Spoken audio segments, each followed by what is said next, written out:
പാട്ടും പാടി മുത്തശ്ശിയുടെ റൂമിലേക്ക് വരുന്ന സമയത്താണ് അലീന മനുവിനെ കാണുന്നത് കേട്ടോ. മനുവിനെ കണ്ട് ആകെ അന്തം വിട്ട് നിൽക്കുകയാണ്. മനു കളിയാക്കുന്നുണ്ട്, ആ പാട്ടൊക്കെ പാടുന്നുണ്ടല്ലോ, ഭയങ്കര ഹാപ്പിയാണല്ലോ, എന്താ ഇത്രയ്ക്ക് ഹാപ്പി എന്നൊക്കെ ചോദിക്കുന്നുണ്ട് കേട്ടോ. ആ പാട്ട് ഒന്നുകൂടെ പാടിക്കാൻ ഞങ്ങളൊന്ന് കേൾക്കട്ടെ എന്ന് പറയാട്ടോ മനു. അങ്ങനെയൊന്നുമില്ല എന്ന് പറഞ്ഞിട്ട് നാണം വരും കേട്ടോ അലീനയ്ക്ക്. അപ്പോൾ മുത്തശ്ശി പറയുന്നുണ്ട്, മുത്തശ്ശി എന്നെ പറ്റിയാണല്ലോ പാട്ടൊക്കെ കേട്ടത്, മുത്തശ്ശി മുത്തശ്ശി എന്നൊക്കെ കേട്ടല്ലോ, ഒന്ന് പാടിക്കുകയെന്ന് പറയട്ടോ മുത്തശ്ശി. ഒന്ന് പോ മുത്തശ്ശി എന്ന് പറഞ്ഞിട്ട് മുത്തശ്ശിയുടെ അടുത്തേക്ക് ചെല്ലുക കേട്ടോ അലീന. എന്താണെങ്കിലും ഭയങ്കര സന്തോഷമായി എനിക്ക്, അലീനയുടെ മുഖത്തൊരു ചിരി കണ്ടല്ലോ എന്ന് പറയണേ. കൊല്ലപ്പള്ളിയിലായിരുന്നപ്പോൾ അമ്മ ഒരുപാടിട്ട് ബുദ്ധിമുട്ടിക്കായിരുന്നല്ലോ, ഇപ്പോൾ അലീനയുടെ മുഖത്തൊരു ചിരിയൊക്കെ ഉണ്ടല്ലോ എന്ന് പറയാണ് മനു. ചിരിയൊക്കെ കണക്കാ മോനെ, കൊല്ലപ്പള്ളിയിലുള്ളതിനേക്കാളും കഷ്ടമാണ് ഇവിടെ അവളുടെ അവസ്ഥ. പക്ഷെ അവൾ ഹാപ്പി ആയിട്ട് നടക്കുന്നത് നോക്കണ്ട എന്ന് പറയാണ് മുത്തശ്ശി. അവിടെ നിൻ്റെ അമ്മ കഴിക്കാനും കൊടുക്കില്ലായിരുന്നു, പക്ഷെ ഇവിടെ കഴിക്കാനൊന്നും കുഴപ്പമില്ല, എല്ലാ ജോലിയും അവൾ ചെയ്യണമെന്നേ ഉള്ളൂ എന്ന് പറയാട്ടോ. അതിന് ഇവിടെ കുഞ്ഞുമോളുണ്ടല്ലോ, കുഞ്ഞുമോൾ ചേച്ചി ഇല്ലേ, അവരല്ലേ വീട്ടിലെ ജോലിയൊക്കെ ചെയ്യുന്നത് എന്ന് ചോദിക്കണം മനു. അവരെയൊക്കെ പറഞ്ഞു വിട്ടു, ഇപ്പം അലീനയാണ് എല്ലാ ജോലികളും ചെയ്യുന്നത്, നിൻ്റെ അപ്പച്ചിയുടെ ഓരോരോ കാര്യങ്ങളെന്ന് പറയാട്ടോ. എന്തായാലും ഞാൻ അപ്പച്ചി ഒന്ന് കാണട്ടെ എന്ന് മനു പറഞ്ഞു നിൽക്കുന്ന സമയത്താണ് വൈജയന്തി അങ്ങോട്ടേക്ക് വരുന്നത് കേട്ടോ. സംസാരം കേട്ടിട്ട്, ആ മനു നീ എപ്പോൾ വന്നു ചോദിക്കണേ, ഞാൻ അതേ കുറച്ച് നേരമായി ആൻറ്റി വന്നിട്ട് എന്ന് പറയാണ്. എന്തൊക്കെയാണ് വിശേഷം എന്നൊക്കെ ചോദിക്കുന്നുണ്ട്. പ്രത്യേകിച്ച് വിശേഷമൊന്നുമില്ല, ഇവിടെയല്ലേ വിശേഷം എന്ന് പറയട്ടോ. ഇവിടെ എന്ത് വിശേഷം, ആൻറ്റി എന്താ കുഞ്ഞുമോളെ പറഞ്ഞു വിട്ടെ, കുഞ്ഞുമോൾ ചേച്ചീനെ പറഞ്ഞു വിട്ടെ, അലീനയെ ഞാൻ കൊണ്ടുവന്നത് മുത്തശ്ശിയുടെ കാര്യങ്ങൾ നോക്കാനല്ലേ, ഹോം നേഴ്സായിട്ടല്ലേ എന്ന് ചോദിക്കട്ടോ മനു. അതിനെന്താ, ഹോം നേഴ്സിൻ്റെ ജോലി എന്ന് പറഞ്ഞാൽ ആകെ കുറച്ച് നേരമല്ലേ അമ്മയെ നോക്കേണ്ടതുള്ളൂ, അമ്മയെ ഒന്ന് ഡ്രസ്സ് ചെയ്യിക്കണം, കുളിപ്പിക്കണം, മറ്റു കാര്യങ്ങളൊക്കെ നോക്കണം, ഭക്ഷണം കൊടുക്കണം, അത്രയല്ലേ ഉള്ളൂ. ബാക്കി സമയത്ത് ഇവർക്ക് ഇവിടെ എന്താ ജോലി, ഒന്നുമില്ല. അപ്പം അന്നേരം കൊണ്ട് എന്തിനാ വീട്ടിൽ 2 സെർവൻ്റ് എന്ന് പറഞ്ഞ്, അതുകൊണ്ടാണ് ഞാൻ പറഞ്ഞു വിട്ടത്. എനിക്ക് അങ്ങനെ 2 പേർക്ക് ശമ്പളം കൊടുക്കേണ്ട കാര്യമൊന്നുമില്ല, ഇവളിവിടെ ചുമ്മാ ഇരിക്കില്ലേ, ചുമ്മാതിരുന്ന് ശമ്പളം കൊടുക്കേണ്ട കാര്യമൊന്നുമില്ല എന്ന് പറയട്ടെ വൈജയന്തി. എന്നാലും അത് വളരെ മോശമായിപ്പോയി ആൻറ്റി, ഞാൻ ഇവളെ മുത്തശ്ശിയെ മാത്രം നോക്കാനായിട്ടാണ് കൊണ്ടുവന്നതെന്ന് പറയണത്. നീയും നിൻ്റെ മുത്തശ്ശനും കൂടെ പോയി സെലക്ട് ചെയ്തതല്ലേ, അപ്പം അങ്ങനെയൊക്കെ ഇരിക്കും. പിന്നെ എന്നെക്കൊണ്ട് ഇങ്ങനെയൊക്കെ ചെയ്യാൻ പറ്റുള്ളൂ, അല്ലെങ്കിൽ നീ കൂട്ടിക്കൊണ്ട് പോക്കോ എന്നൊക്കെ പറയണം. എനിക്ക് കൂട്ടിക്കൊണ്ട് പോകാനൊക്കെ പറ്റും, ആൻറ്റി വല്ലാതെ വെല്ലുവിളിക്കൊന്നും വേണ്ടെന്ന് പറയുന്നുണ്ട് കേട്ടോ. നീ എന്തെങ്കിലും കഴിച്ചായിരുന്നോ എന്ന് ചോദിക്കുകയാണ്. അതൊക്കെ പോട്ടെ, നീ എന്തെങ്കിലും കഴിച്ചോ എന്ന് ചോദിക്കുമ്പോൾ ഇല്ല, എന്നാൽ വാ ബ്രേക്ക്ഫാസ്റ്റ് കഴിക്കാം, ബ്രേക്ക്ഫാസ്റ്റ് റെഡി അല്ലേടി എന്ന് ചോദിക്കുകയാണ് അലീനയുടെ അടുത്ത്. അത് റെഡിയാണ്, എന്നാൽ പോയി വിളമ്പി വെക്കും, ഇവിടെ ഇങ്ങനെ കുന്തം പോലെ നിൽക്കാതെ എന്ന് പറഞ്ഞിട്ട് അലീനെ അവിടെ നിന്ന് പറഞ്ഞു വയ്ക്കുക കേട്ടോ. അങ്ങനെ അലീന ഒന്ന് ഭക്ഷണമൊക്കെ വിളമ്പി കൊടുക്കുകയാണ്. ഞങ്ങൾ കഴിച്ചതിന് ശേഷം പെട്ടെന്ന് അമ്മയ്ക്ക് ഭക്ഷണം കൊടുത്തോളണം എന്ന് പറയണ വൈജയന്തി. ശരിയെന്ന് പറയുന്നുണ്ട്. അങ്ങനെ ഭക്ഷണമൊക്കെ വിളമ്പി വെച്ച് അങ്ങനെ വൈജയന്തിയും മനുവും കൂടിയാണ് ഭക്ഷണം കഴിക്കാനിരിക്കുന്നത് കേട്ടോ. ബാലചന്ദ്രൻ നേരത്തെ പോയിട്ടുണ്ടായിരുന്നല്ലോ, അങ്ങനെ ഭക്ഷണം കഴിക്കാനിരിക്കുകയാണ്. അപ്പോൾ വൈജയന്തി ഇങ്ങനെ ജോലി സ്ഥലത്തെ വിശേഷങ്ങളൊക്കെ ചോദിക്കുന്നുണ്ട്. അച്ഛൻ വിളിച്ചായിരുന്നോ എന്നൊക്കെ ചോദിക്കുന്നുണ്ട് ശിവേട്ടനെ കുറിച്ച്. ആ സമയത്ത് വൈജയന്തി പറയുന്നുണ്ട്, ഹരി വന്നിട്ടുണ്ടായിരുന്നു എന്ന് അമ്മ പറയുന്നത് കേട്ടു, പക്ഷെ അവന് പിന്നെ കണ്ടില്ല, അവൻ എന്തിനു വന്നാന്നൊന്നും എനിക്ക് മനസ്സിലായില്ല എന്ന് പറയട്ടോ. അവൻ എന്തിനാ ആരില്ലാത്ത സമയത്ത് ഇങ്ങോട്ടേക്ക് വന്നത് എന്ന് ചോദിക്കേണ്ട മനു. അറിയില്ല, എന്താണെങ്കിലും വന്ന പാടെ അവൻ ഇവിടുന്ന് പോയിട്ടുണ്ട്, എന്തോ ഒരു കുഴപ്പം അവനെ അവിടെ ഒപ്പിച്ചിട്ടുണ്ട് എന്ന് പറയണേ. പിന്നീട് മനു ചോദിക്കുന്നുണ്ട്, എങ്ങനെയുണ്ട് പുതിയ സെർവൻ്റ് അലീന എങ്ങനെയുണ്ടെന്ന് ചോദിക്കുക കേട്ടോ. വലിയ കുഴപ്പമില്ല, പ്രശ്നക്കാരിയാണെന്ന് തോന്നുന്നല്ലോ എന്ന് ചോദിക്കുക. അങ്ങനെ ആര് പറഞ്ഞു എന്ന് ചോദിക്കണേ. മുത്തശ്ശി പറഞ്ഞു പ്രശ്നക്കാരിയാണെന്ന്. അങ്ങനെയൊന്നുമില്ല, വലിയ കുഴപ്പമൊന്നുമില്ല, പക്ഷേ കാണാൻ ഇച്ചിരി തൊലി വളർന്നുണ്ടെന്നുള്ളൂ, ആ ഒരു പ്രശ്നം മാത്രമേ ഉള്ളൂ. നീയും മുത്തശ്ശിനും കൂടി പോയി കൂട്ടിക്കൊണ്ടുവന്നതല്ലേ, കൂടെ സപ്പോർട്ടായിട്ട് ബാലചന്ദ്രനും. എന്താണെങ്കിലും എനിക്ക് അത്ര താല്പര്യമൊന്നും ഉണ്ടായിട്ട് ഞാൻ നിർത്തുന്നതല്ല, പിന്നെ ജോലിയൊക്കെ അറിയാം, ഭക്ഷണമൊക്കെ പാകം ചെയ്യുന്നത് വലിയ കുഴപ്പമൊന്നുമില്ല, അമ്മയുടെ കാര്യങ്ങളൊക്കെ നന്നായിട്ട് നോക്കുന്നുണ്ട്, അതുകൊണ്ട് ഞാനിവിടെ നിർത്തി പോവുകയാണ്.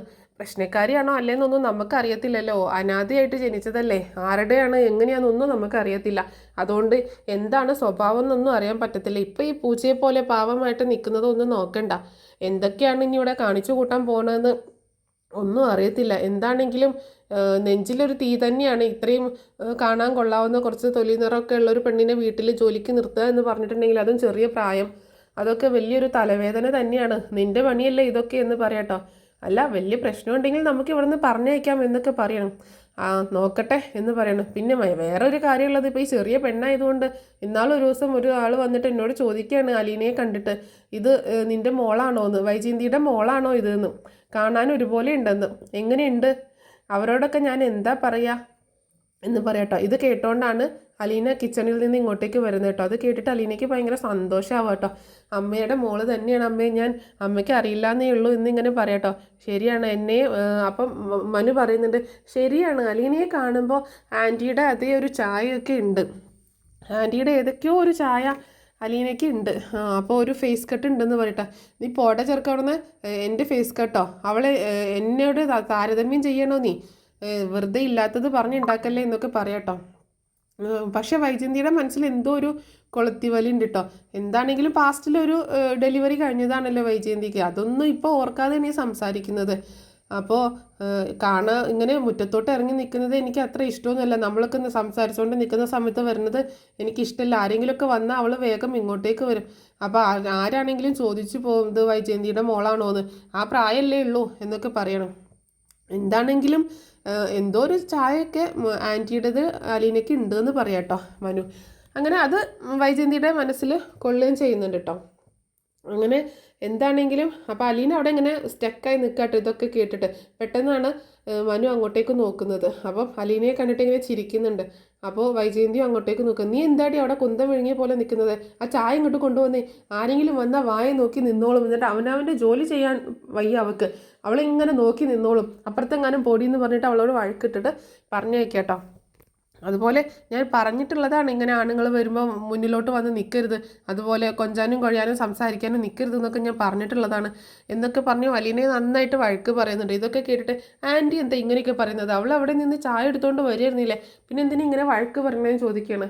പിന്നെ ഇവരെയൊക്കെ നിലക്ക് നിർത്തേണ്ട രീതിയിൽ നിർത്തുക തന്നെ വേണം, ഏത് തരത്തിലുള്ളതെന്നൊന്നും അറിയാൻ പറ്റത്തില്ല, ഇപ്പം ഇങ്ങനെ പാവം പോലെ നിൽക്കുന്നത് നോക്കണ്ട എന്നൊക്കെ പറയാണ് വൈജയന്തി. അങ്ങനെ അമ്മയ്ക്ക് പെട്ടെന്ന് ഫുഡ് കൊടുത്തോളും, എന്നിട്ട് മനു പോയി കഴിഞ്ഞാൽ പെട്ടെന്ന് കതകും ഗേറ്റൊക്കെ അടച്ചിട്ട് ഇരിക്കണം എന്ന് പറഞ്ഞിട്ട് വൈജയന്തി പോവാട്ടോ, അമ്മയോട് യാത്ര പറഞ്ഞിട്ട് പോകുന്നുണ്ട്. അങ്ങനെ വൈജയന്തി പോയതിന് ശേഷം അലീനയ്ക്ക് ഭയങ്കര സങ്കടമാവും കേട്ടോ, മനുവിൻ്റെ മുന്നിൽ വെച്ച് വീണ്ടും ഇങ്ങനെയൊക്കെ സംസാരിച്ചപ്പോൾ. അപ്പം മനു ആശ്വസിപ്പിക്കുന്നുണ്ട്, സാരല്ല എല്ലാം പോട്ടെ, എല്ലാം ശരിയായിക്കോളും, ഇപ്പോഴത്തെ ഈ ചാട്ടം ഒന്നും നോക്കണ്ട, ആൻറ്റിക്ക് കുറച്ച് കഴിഞ്ഞാൽ നിന്നെ ഇഷ്ടപ്പെട്ടോളും എന്നൊക്കെ പറയണേ മനു. അപ്പോൾ അലീന പറയുന്നുണ്ട്, ഏത് സമയം എന്നോട് ഇങ്ങനെ വഴക്കാണ്, എന്ത് ചെയ്താലും കുറ്റമാണ്, പക്ഷെ ഭക്ഷണം ഉണ്ടാക്കുന്നതിനൊന്നും വലിയ കുറ്റം പറയാറില്ല, പക്ഷേ ഇങ്ങനെ ആരോടൊന്നും സംസാരിക്കാനൊന്നും പാടില്ല, നല്ല രീതിയിൽ വസ്ത്രം ധരിക്കാൻ പാടില്ല, അങ്ങനെയൊക്കെ പറയണം, അതൊക്കെ ശരിയായിക്കോളും, ആൻറ്റിക്ക് ഇച്ചിരി കുശുമ്പുണ്ട് അതുകൊണ്ടാണെന്ന് പറയട്ടോ, എന്താണെങ്കിലും എന്നെ അറിയിക്കണം, ഞാനുണ്ട് കൂടെ എന്ന് പറയട്ടോ. അപ്പോൾ ഭയങ്കര സന്തോഷമാവും കേട്ടോ അലീനയ്ക്ക്, എന്തോ മനസ്സിങ്ങനെ നിറഞ്ഞു പോവാണ്, ഭയങ്കര സന്തോഷമാണ്. അപ്പം അലീനയുടെ കണ്ണൊക്കെ ഇങ്ങനെ നിറഞ്ഞു വരുന്നുണ്ട്. അപ്പം മനു പറയുന്നുണ്ട്, എന്ത് കാര്യം ഉണ്ടെങ്കിലും എന്നെ അറിയിച്ചാൽ മതി, ഞാൻ എപ്പോഴും നിൻ്റെ കൂടെ തന്നെ ഉണ്ടാവും എന്നൊക്കെ പറയട്ടെ. മനു ശരിക്കും പറഞ്ഞത് ഉള്ളിലുള്ള ഒരു ഇഷ്ടം കൊണ്ടാണ്. പക്ഷെ അലീനയ്ക്കും തന്നെ ആ സമയത്ത് ഭയങ്കര സന്തോഷമാണ്. ശരിക്കും പറഞ്ഞാൽ അമ്മയുടെ സഹോദരൻ്റെ മകനാണ്. അപ്പോൾ തനിക്ക് എന്താ പറയുക, ജോഡിയായിട്ട്, അതായത് തനിക്ക് പ്രണയിക്കാനും ഇഷ്ടപ്പെടാനൊക്കെ ഉള്ളൊരു അവകാശമുണ്ട് എന്നുള്ളൊരു രീതിയിലാണ് അലീന നിൽക്കുന്നത്. അത്രയും സ്നേഹം തോന്നുകയാണ് അലീനയ്ക്ക് കേട്ടോ മനുവിനോട്. അപ്പോൾ ഇനി അങ്ങോട്ട് അലീന മനു പ്രണയം, അതായത് രണ്ടുപേരും അങ്ങോട്ടും ഇങ്ങോട്ടും പറയാതുള്ളൊരു പ്രണയമാണ് ഇനി ഓരോ എപ്പിസോഡിലും നമ്മൾ കാണാൻ പോകണം കേട്ടോ. മനുവിന് അലീനയോട് ഭയങ്കര മുടിഞ്ഞ പ്രണയമായിരിക്കും. അവളുടെ ഓരോ നോട്ടവും വാക്കുമൊക്കെ അവന് അത്രയും ഇങ്ങനെ ഓർത്തുകൊണ്ടിരിക്കുകയൊക്കെ ചെയ്യും. അതുപോലെ അലീനയാണെങ്കിലും മനുവിനെ കുറിച്ച് തന്നെയാണ് സ്വപ്നത്തിലൊക്കെ കാണും കേട്ടോ മനുവിന്. അങ്ങനെയുള്ള എപ്പിസോഡൊക്കെ വരുന്നുണ്ട്. അപ്പം അതൊക്കെ ഞാൻ ഓരോ ദിവസം എപ്പിസോഡായിട്ട് പറയുന്നതായിരിക്കും. അങ്ങനെ മനു അവിടെ നിന്ന് യാത്ര പറഞ്ഞു പോകട്ടോ. പിന്നീട് കാണിക്കുന്നത് രേവതിക്കുട്ടിയുടെ ഭാഗമായിട്ട്. രേവതിക്കുട്ടി മാമച്ചായൻ്റെ ഈ കള്ളുകൂടി എങ്ങനെയെങ്കിലും നിർത്തണം എന്നുള്ള രീതിയിലാണ് ഗ്രേസമ്മ. അങ്ങനെ ഗ്രേസമ്മ രേവതിക്കുട്ടീനെ ഏൽപ്പിച്ചിട്ടുണ്ടായിരുന്നു പാവയ്ക്ക ജ്യൂസ് കൊണ്ടുപോയി കൊടുക്കാൻ കേട്ടോ. അങ്ങനെ നിർബന്ധിച്ച്, മാമച്ചായനാണെങ്കിൽ കുടിക്കത്തില്ല, അപ്പോൾ ഗ്രേസമ്മയുടെ നിർബന്ധം കാരണം പാവയ്ക്ക ജ്യൂസ് അടിച്ച് കൊണ്ടുപോയി കൊടുക്കട്ടോ. അങ്ങനെ നിർബന്ധിച്ച് കുടിപ്പിക്കുകയാണ്. മാമച്ചായനാണെങ്കിൽ അയ്യേ ഇത് ആദ്യം നല്ല ജ്യൂസ് എന്നൊക്കെ പറഞ്ഞിട്ടാണ് കൊടുത്തത്, ഒറ്റ വലിക്ക് കുടിക്കണമെന്നൊക്കെ പറഞ്ഞിട്ട്. അങ്ങനെ മാമച്ചായന് ഒരു വിധം ഇങ്ങനെയൊക്കെയോ അത് കുടിച്ചു കേട്ടോ. കുടിച്ചിട്ട് രേവതിക്കുട്ടി ഇങ്ങനെ കളിയാക്കുന്നുണ്ട്. അങ്ങനെ എന്നിട്ട് പോകുമ്പോൾ രേവതിക്കുട്ടി ചോദിക്കുകയാണ്, എങ്ങനെയുണ്ട് പാവയ്ക്ക ജ്യൂസ്, ഒരു ഗ്ലാസും കൂടി തരട്ടെ എന്ന് ചോദിക്കട്ടോ. അപ്പോൾ മാമച്ചായൻ പെട്ടെന്ന് അവളുടെ നേരേക്ക് അവൾ അടിക്കാനായിട്ട് ഓടി വരുന്ന സമയത്ത് പെട്ടെന്ന് അലമാരിയിൽ തട്ടി വീഴാൻ പോവാണ്. അപ്പോഴും രേവതിക്കുട്ടി തന്നെയാണ് വന്ന് പിടിക്കുന്നതൊക്കെ കേട്ടോ. അപ്പോൾ ഭയങ്കര ഒരു ഇമോഷണലി, അതായത് ഭയങ്കര അറ്റാച്ച്മെൻറ്റാണ് രേവതിക്കുട്ടിയും ഗ്രേസമ്മയും മാമച്ചായനും തമ്മിൽ കേട്ടോ. അങ്ങനെ നല്ലൊരു സ്നേഹബന്ധത്തിലാണ് അവരവിടെ പോകുന്നത്. പിന്നീട് കാണിക്കുന്നത് രോഹിത് അലീനെ ഇങ്ങനെ ഒരു ഒളിഞ്ഞു നോട്ടം നോക്കുന്നുണ്ട് കേട്ടോ. കാരണം അലീന ഇങ്ങനെ റൂമിൽ നിൽക്കുന്ന സമയത്ത് പെട്ടെന്ന് ആ മുത്തശ്ശിയുടെ ഡോറിൻ്റെ അവിടെ വന്നിട്ട് രോഹിത് ഒളിഞ്ഞു നോക്കുകയാണ്. അപ്പോൾ അത് അലീന കാണുകയാണ്. അലീന എന്നിട്ട് കണ്ടിട്ട് എന്താന്ന് ചോദിക്കുന്നുണ്ട്. ഒന്നുമില്ല, എന്തോ ഒരു കള്ളത്തരമുണ്ടല്ലോ, എന്താ നിനക്ക് വേണ്ടതെന്ന് ചോദിക്കണേ. ഒന്നുമില്ല എന്ന് പറയട്ടോ. അപ്പോൾ രോഹിത്തിൻ്റെ കയ്യിലൊരു ബാഗ് കാണട്ടോ, ഒരു പൊതി കാണണം. അപ്പം അലീന ചോദിക്കുന്നുണ്ട് അത് എന്താണെന്ന് ചോദിക്കുകയാണ്. ഒന്നുമില്ല, ആ കാണിച്ചെന്ന് പറയുമ്പോൾ നീ ആരാ ഇതൊക്കെ നോക്കാൻ, നീ എന്തിനാ ഇതൊക്കെ അന്വേഷിക്കേണ്ട കാര്യം, നിനക്കെന്താ, നീ ഇവിടെ ഹോം നേഴ്സായിട്ട് വന്നല്ലേ, ഇവിടുത്തെ മുത്തശ്ശിയുടെ കാര്യങ്ങളും വീട്ടിലെ കാര്യങ്ങളും നോക്കിയാൽ മതി, എൻ്റെ പേഴ്സണൽ കാര്യത്തിൽ ഇടപെടാൻ വരണ്ടെന്ന് പറഞ്ഞിട്ട് രോഹിത്ത് വഴക്ക് പറയാട്ടോ. അങ്ങനെ നിന്നെ വെറുതെ വിടാൻ പറ്റത്തില്ല, എന്താണ് അതിലെന്ന് എനിക്ക് അറിയണം. അവനിങ്ങനെ ഒളിച്ചും പാത്തും കൊണ്ടുപോകും കേട്ടോ. അത് കണ്ടിട്ടാണ് അലീനയ്ക്ക് സംശയം തോന്നിയത്. അപ്പോൾ നീ കൂടുതൽ കാര്യങ്ങൾ അന്വേഷിക്കാൻ വരണ്ടെന്ന് പറഞ്ഞുകൊണ്ട് രോഹിത്ത് മുകളിലേക്ക് കയറി പോവാണ്. അലീന ഇനി എന്ത് ചെയ്യുമെന്നറിയാതെ അങ്ങനെ നിൽക്കുക കേട്ടോ. പിന്നീട് കാണിക്കുന്നത് വൈജയന്തി ഓഫീസിൽ നിന്ന് കയറി വരിക കേട്ടോ. അതായത് ജോലി സ്ഥലത്തു നിന്ന് ജോലി കഴിഞ്ഞിട്ട് കയറി വരുന്നൊരു സീനാണ്. അപ്പം അലീന അമ്മ വരുന്നത് കണ്ടപ്പോൾ ഭയങ്കര സന്തോഷത്തോട് കൂടിയിട്ടാണ്, എന്തൊക്കെ പറഞ്ഞാലും അമ്മയല്ല, അപ്പം അമ്മ ഇങ്ങനെ വരുന്നത് കാണുമ്പോൾ സന്തോഷത്തോട് കൂടിയിട്ട് ഡോറ് തുറന്നു കൊടുക്കുകയാണ്. പക്ഷേ എന്നിട്ട് ചിരിച്ചോണ്ടാണ് നിൽക്കുന്നത്. അത് കണ്ടപ്പോൾ വൈജയന്തി കണ്ട് കലി എന്താ പറയുക, പെരുവിരൽ മുതൽ കയറുകയെന്നറിയില്ലേ, അവളുടെ മുന്നിൽ ഇങ്ങനെ ചിരിച്ചോണ്ട് നിൽക്കുന്ന കണ്ടപ്പോൾ ഭയങ്കര ദേഷ്യം തോന്നുകയാണ്. അലീനയെ നോക്കാതെ മൈൻഡ് പോലും ചെയ്യാതെ പെട്ടെന്ന് അകത്തേക്ക് കയറി പോവുകയാണ് വൈജയന്തി കേട്ടോ. ഇത് കണ്ടിട്ട് അലീനയ്ക്ക് ഭയങ്കര സങ്കടമാവുകയാണ്. അപ്പോൾ ഇത്രയാണ് ഇന്നത്തെ എപ്പിസോഡിൽ കാണിക്കുന്നത്. ഇതൊരു പ്രൊമോ സ്റ്റോറിയാണ്. എപ്പിസോഡ് വന്നാലും തന്നെ അപ്ലോഡ് ചെയ്യാം കേട്ടോ.